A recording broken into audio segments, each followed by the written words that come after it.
Всем привет, с вами Виктория Аню. В этом видео буду переделывать себе ноготки, но для начала давайте посмотрим, как продержалось предыдущее наращивание. 5 недель это покрытие отлично продержалось, на левой руке ни одной страдинки никуда не отвалилось, собственно, им и некуда было там отваливаться. Стемпинг дизайны и внутренний, и внешний стемпинг дизайн, все отлично продержалось. С внутренней стороны при отрастании также все выглядит довольно прилично. Единственное, на правой руке у меня два пальчика, постоянно гелевые типсы подтираются, потому что очень часто контактирую с ацетоносодержащей жидкостью. В остальном, ну вот, все замечательно с этим покрытием. Мало того, оно так незаметно отрастает, что мне совсем не хотелось торопиться с перенаращиванием. На мой взгляд, прозрачные и полупрозрачные ногти в тренде в первую очередь за счет того, что они очень незаметно отрастают. Отросшая часть ногтевой пластины сильно в глаза не бросается, и с таким маникюром можно проходить чуть дольше при условии, если наращивание отлично держится. При помощи книпсеров удалила большую часть длины свободного края и приступаю к снятию. Первым делом нужно удалить глянцевое топовое покрытие. Я это делаю фрезой, елочка. Можно также воспользоваться пилкой 100 либо 120 грит. На мой взгляд, самый быстрый и эффективный способ снятия старого покрытия, которое было сделано при помощи слайм-геля, это все-таки размачивание. Поэтому правую руку я на правую руку одеваю колпачки, такие силиконовые, специальные. Тут безворсовая салфетка, смачивается в ацетоносодержащей жидкости и одеваются колпачки. В левую руку я засовываю в Nail Steamer. Через 10 минут с левой руки покрытие у меня в Nail Steamer, оно там само отвалилось. На правой руке показываю то, что покрытие, оно сходит, вот таким вот прям пластом с ногтевой пластины. При этом на ногтевой пластине каучуковая гель-база, она остается тонким слоем. Вот видно, что глянец, да, его просто там частично видно. В этот раз я специально не стала спиливать большую часть материала фрезером. Как вы видите, дизайн, гелевые типсы и уж тем более слайм-гель полностью оставались на ногтевой пластине. Я спилила только верхний слой топового покрытия.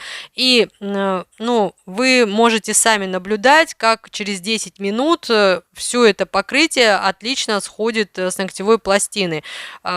Вот такими, как я не знаю, как это назвать, как будто это, не знаю, двухсторонний скотч. Как я сказала, на ноготках осталось частично покрытие гель-базой. Его я спиливаю при помощи пилочки 180 грит. При этом также приподнимаю чешуйки своей родной ногтевой пластины. Старое покрытие полностью удалено, и теперь можно приступать к маникюру. И тут не опять основа, у меня ничего нового. Безусловно, я люблю эксперименты, но не в процессе создания маникюра. Дело в том, что вот я подобрала для себя комфортные фрезы для аппаратной техники, вот ими и работаю постоянно. Фрезой пуля проработала все пазухи и валики, затем фрезой шар срезаю ороговевшую часть кутикулы. По плану планировала сделать экспериментальное наращивание при помощи гелевых типс, но использовать эти самые гелевые типсы как верхние формы. Идея мне казалась абсолютно рабочей, к тому же не так давно в моем арсенале появились гелевые типсы, новые, они такие плотные, то есть не тонкие, поэтому, какие могут тут возникнуть сложности, подумала я на тот момент. Но на самом деле уже на этапе подбора становилось понятно то, что идея вообще просто бредовая. Во-первых, гелевые типсы по размеру подбираются тютелька в тютельку, но если мы хотим использовать их в качестве верхних форм, соответственно, нам нужно взять на 1, а то и на 2 размера больше.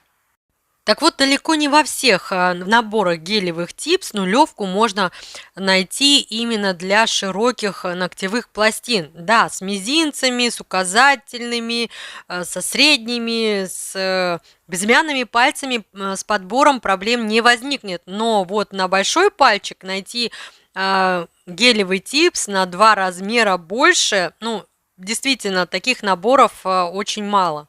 Кстати, именно в этом наборе, как гелевый типс, мне подходит на большой пальчик 3, а как верхняя форма я взяла 1.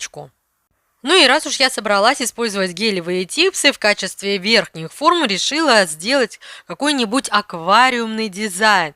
К тому же кто-то из девчонок просил сделать дизайн с применением таких вот декоративных штучек, Фима они называются.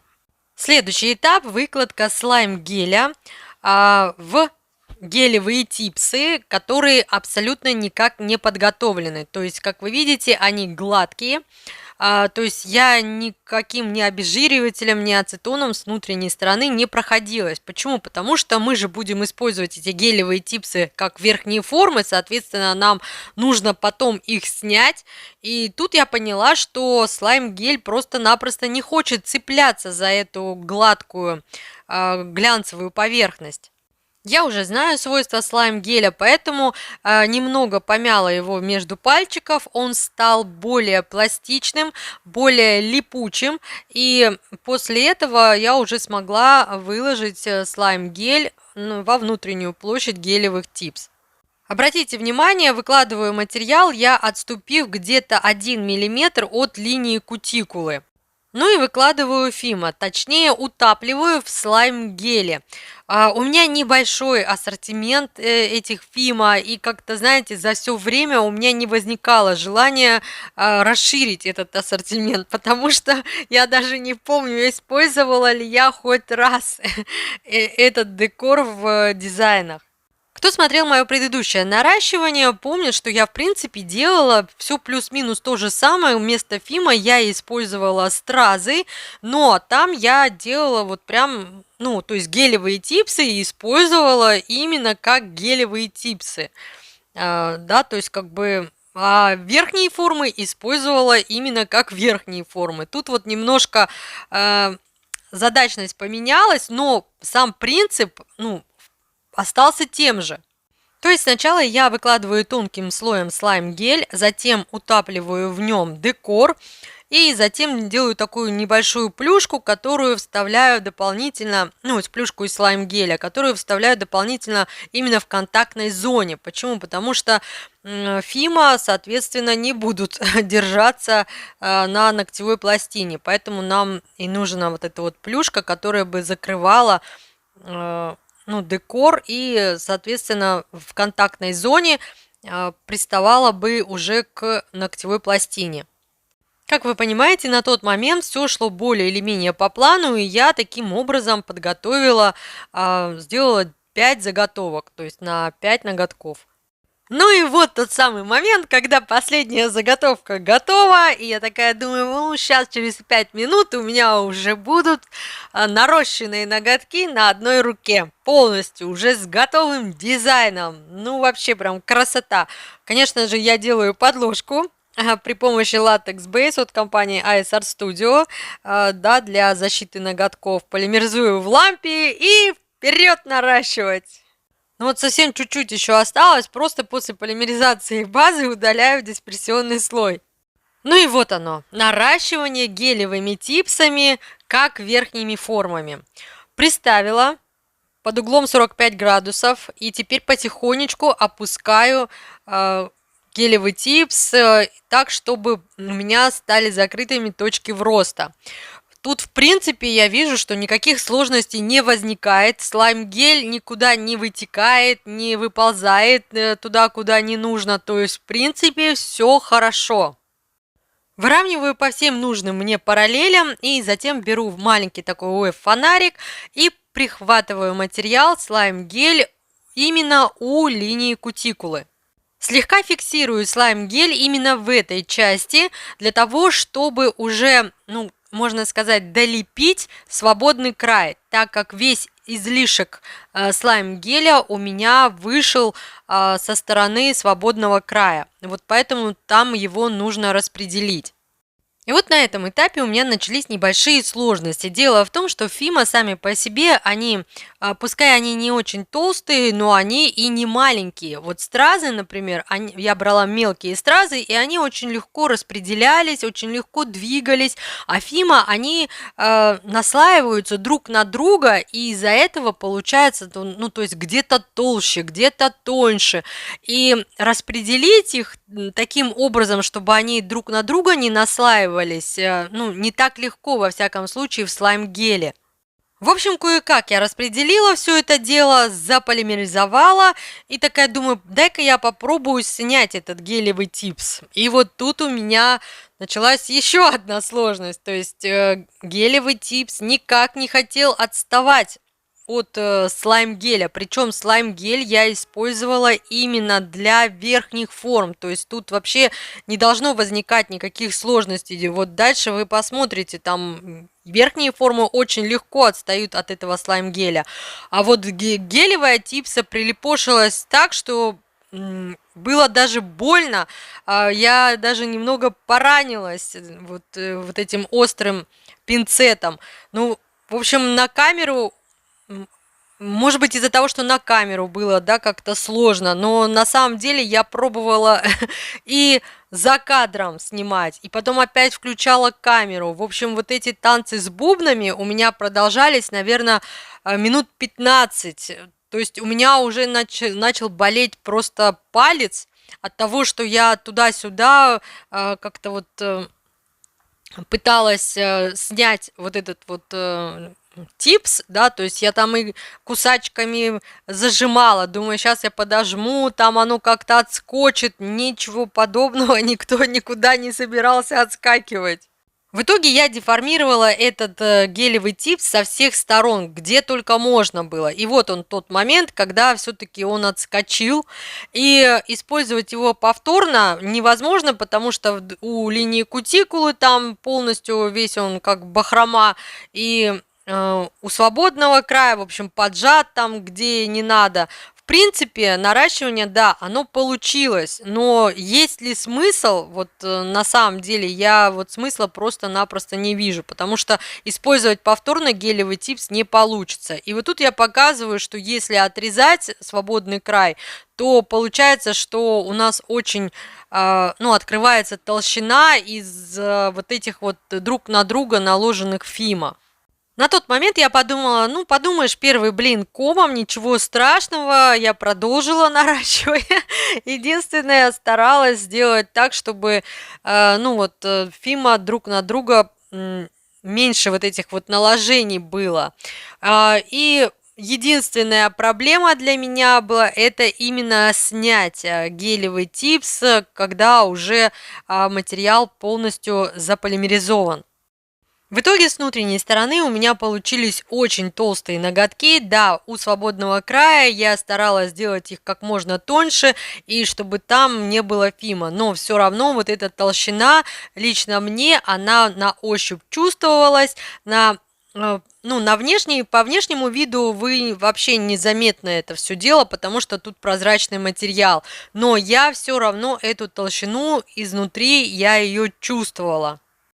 В какой-то момент я хотела просто порадоваться и, и сказать, ну ладно, все, эксперимент удался. Но на самом деле буквально через там несколько минут я поняла, что я просто не смогу с этими ногтями ходить, ну там месяц, а может быть и больше. Поэтому в итоге решила просто-напросто это все дело удалить. В итоге я взяла эти же гелевые типсы, взяла слайм-гель, который предназначен именно для наращивания гелевыми типсами, и сделала себе наращивание быстро, легко и просто, обычным способом. Конечно, я могла бы не показывать предыдущее наращивание, но на самом деле из таких проб и ошибок складывается опыт, который в дальнейшем помогает в работе. Возможно, строительный гель или полигель намного проще бы отскочил от гелевого типса, не исключаю этой вероятности, но вот слайм-гель очень сложно от гелевых типс отходит. О чем это говорит? О том, что у слайм-геля все-таки сцепка намного прочнее. УЭ-фонариком прихватила материал у линии кутикулы и теперь с внутренней стороны леплю плавный переход. Так как данные гелевые типсы не тонкие, они плотные, знаете, пластик такой толстый, тут размочить вот этот вот переход от натурального ноготка до типса не получится, ну то есть это больше времени займет, поэтому просто подпиливаю пилочкой, сглаживаю, ну то есть этот переход делаю более плавным. Хорошенько обезжириваю поверхность, книпсерами корректирую примерную длину, которая мне нужна. И теперь можно перекрывать гелевый типс жесткой базой. На этом этапе можно использовать на самом деле и просто каучуковую базу, но я использую Strong Base от компании ISR Studio для того, чтобы дополнительно укрепить этот самый гелевый типс. Также этот слой базы нужен для того, чтобы последующие материалы хорошо держались на этом самом гелевом типсе. Слой я делаю не выравнивающий, просто тонким слоем выложила Strong базу. После полимеризации опять-таки удаляю дисперсию. Наращивание на правой руке готово, теперь перехожу к левой руке. На левой руке буду экспериментировать, буду проверять, тестировать пилов базу от компании Global Fashion. В комментариях меня спрашивали, для чего вообще нужна эта пилов база. Дело в том, что этот материал позволяет быстро и легко снять гелевое покрытие без аппарата. Во всяком случае, так утверждает производитель. На левой руке сделаю наращивание при помощи слайм-геля, но не с гелевыми типсами, а с верхними формами.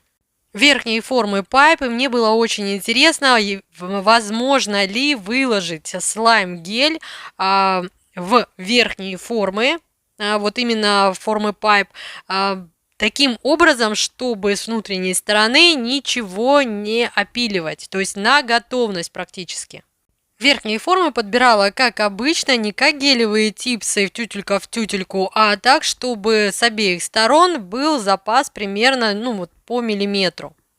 Тут я использую слайм-гель для верхних форм, только из прозрачного я сделала молочный. Как оказалось, из прозрачного слайм-геля довольно просто сделать цветной слайм-гель. Чуть позже я покажу, как делала замес. По поводу выкладки слайм-геля в такую верхнюю форму, как пайп, тут есть несколько нюансов. Дело в том, что такие формы, они очень заужены к свободному краю. И распределить слайм-гель именно по внутренней площади, немножко сложновато подушечкой пальца. Тем не менее, основную часть материала я распределяю все-таки пальчиком, а уже потом беру ручку и такими сглаживающими, прокручивающими движениями выравниваю поверхность. Тут принцип раскатки материала точно такой же, как если бы я раскатывала пластилин в процессе лепки. И тут необходимо раскатать материал именно до той толщины, которую вы хотите видеть свободный край. Сейчас слайм-гель плюс-минус равномерно распределен во внутренней площади верхней формы, но в контактной зоне нам материала, соответственно, не хватит. В данном случае мне. Почему? Потому что у меня все-таки ноготки вниз растущие. И тут я добавляю именно в контактную зону небольшую плюшку. Эта плюшка обеспечит нам плотное прилегание без воздушных карманов к ноготку. И заметьте, я не довожу слайм-гель до линии кутикулы. У меня там отступ примерно 1, максимум 2 мм. И это я делаю для того, чтобы по итогу получить плавный переход от натуральной ногтевой пластины к нарощенному. При этом этот главный секретный секрет обеспечит вам плавный переход вне зависимости от того, каким гелевым материалом вы делаете наращивание при помощи верхних форм. Если вы правильно изначально подобрали по размеру верхнюю форму, то при установке никаких сложностей у вас возникнуть не должно. Точки вроста прикрыты, остается только выровнять форму по параллелям. С изнанки, как вы видите, тоже все замечательно. И, безусловно, неоспоримым преимуществом при работе со слайм-гелем является то, что до полимеризации вы с легкостью можете поправить, скорректировать выкладку материала. И вот, когда вас все устраивает, отправляем слайм-гель на полимеризацию. После полимеризации верхняя форма легко отстает от слайм-геля, тут никаких сложностей не возникает и, собственно, нарощенный ноготок готов. По итогу все оказалось намного проще, чем я себе представляла, но результат меня очень порадовал. Слайм-гель прекрасно заполимеризовался полностью, то есть никаких сложностей с замесом не произошло. Конечно, без минимального опила тут не обойтись, но опил действительно минимальный. Пилочкой 180 грит прохожусь по периметру, и, как вы сами видите, слайм-гель отлично пилится, никаких сложностей не возникает. Мало того, хочу заметить, что сколько бы я не спиливала, не корректировала свободный край, толщина свободного края остается ровно такой, какой я ее выложила. То есть с внутренней стороны спиливать мне ничего не нужно. Также пилочкой прохожусь по поверхности для того, чтобы убрать вот этот вот глянец, гладкость. Это делается для того, чтобы последующие материалы хорошо держались на этом покрытии. При этом опять-таки, для лучшей сцепки я прохожусь изначально тонким слоем стронг базой, жесткой базой от компании AS Art Studio. Ну и для того, чтобы выровнять цветовой переход от натуральной ногтевой пластины до его нарощенной части, молочным гелем при помощи кисточки для градиента, немного добавляю материала вдоль линии кутикулы и свожу на нет к свободному краю. Само наращивание на этом можно считать законченным. Осталось только заполимеризовать и удалить дисперсионный слой. Ну а прежде чем перейти к дизайнам, я хочу показать вам, как делала замесы. У меня есть слайм-гель от компании Born Pretty для верхних форм. В его составе уже есть стирка. То есть, как вы понимаете, в прозрачный слайм-гель можно спокойно ввести любую, какая вам нравится, втирка либо пигменты. Тут я ввожу в этот слайм-гель обычный белый гель-лак. Конечно, работать лучше в перчатках. Во всяком случае, на слайм-гель аллергии у меня не наблюдается. Вот уже какое время, да, я работаю с этим материалом, и аллергии у меня, не возникает.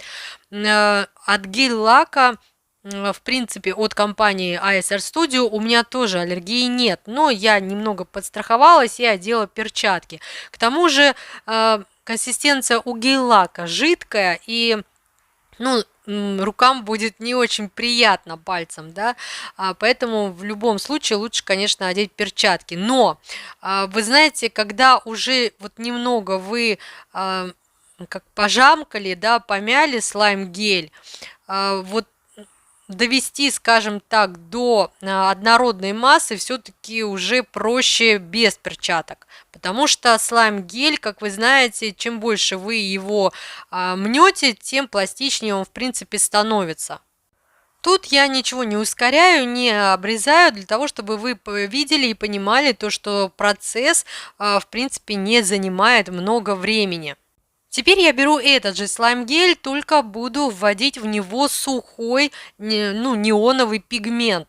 Поначалу мне казалось, что как сухой пигмент там нормально распределится, все-таки слайм-гель, он же как пластилин, но, как оказалось, и сухие пигменты легко встраиваются в прозрачный слайм-гель.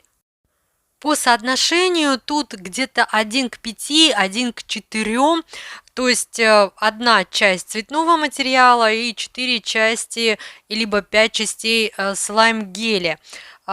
На самом деле я не советую все-таки вводить как-то очень много цветного пигмента. Во-первых, меняется консистенция слайм-геля, во-вторых, все-таки любой пигментированный материал может изменить свойства самого слайм-геля, и в итоге у нас могут возникнуть сложности либо при полимеризации, либо при выкладке или хранении.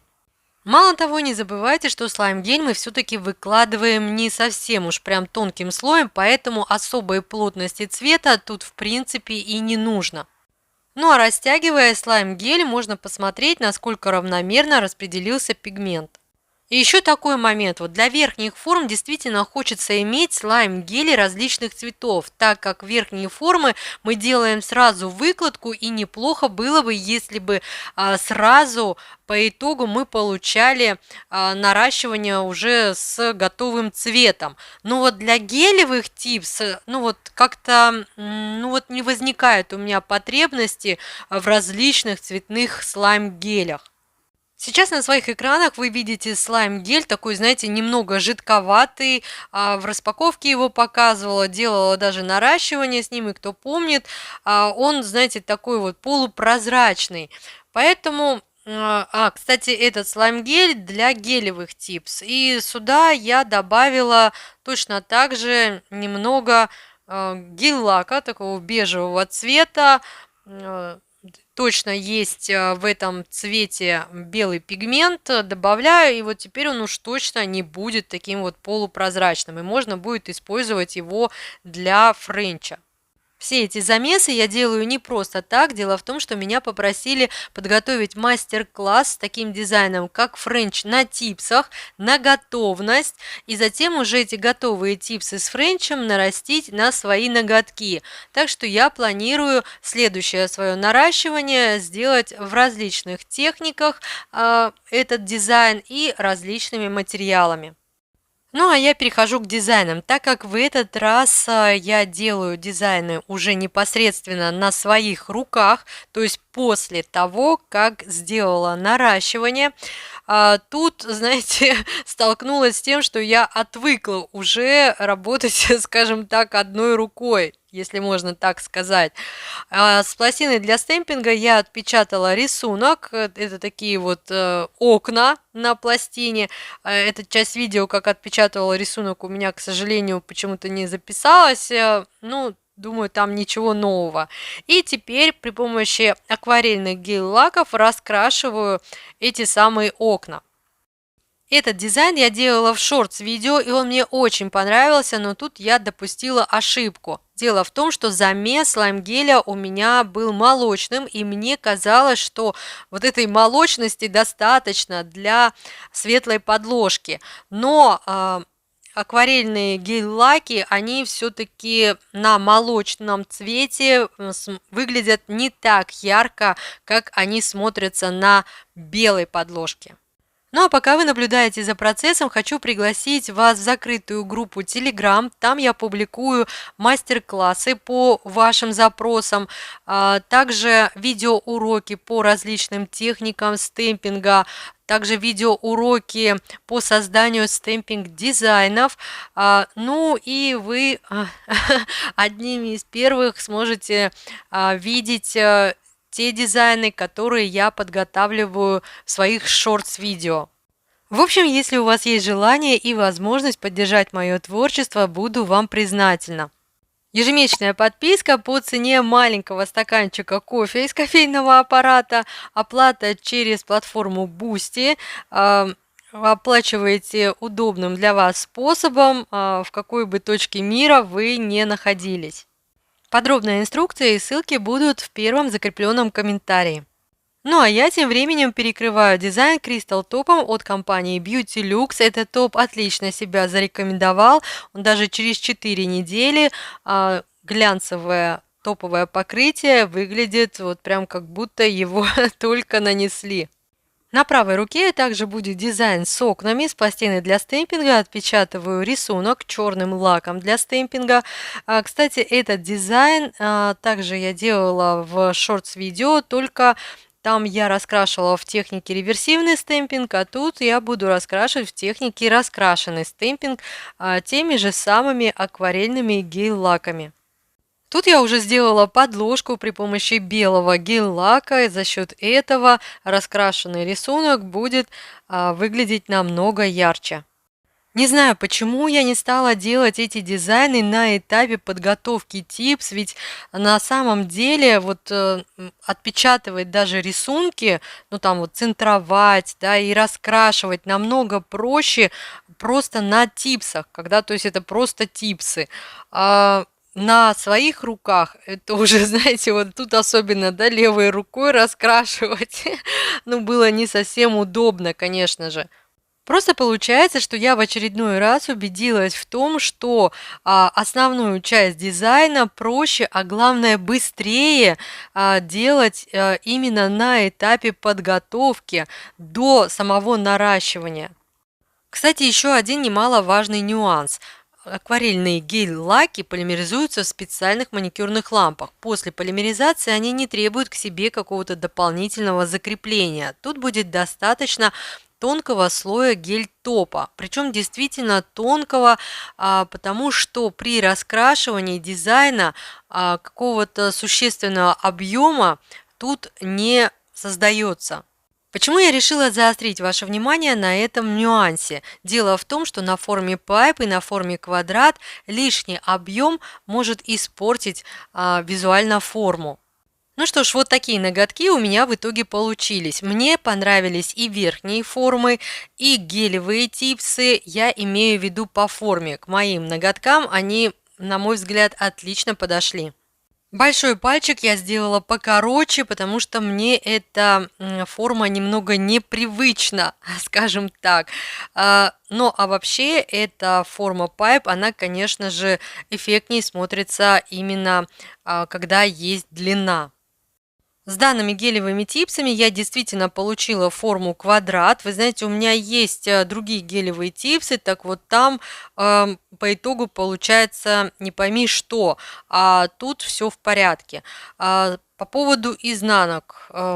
Тут было все сделано на готовность, поэтому ни на правой, ни на левой руке я абсолютно ничего не спиливала.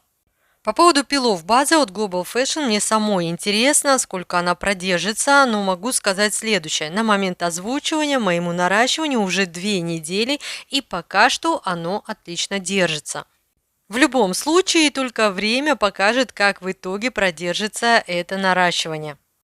Ну что ж, вот такое видео у меня в итоге получилось. Если у вас остались какие-либо вопросы, задавайте их, я с удовольствием с вами пообщаюсь. Ну а если я была для вас хоть чем-то полезна, пожалуйста, поставьте плюсик, смайлик или сердечко в комментариях, я буду вам очень признательна. Ну и по традиции, как всегда, я желаю вам крепкого здоровья и всего самого наилучшего. До скорых встреч!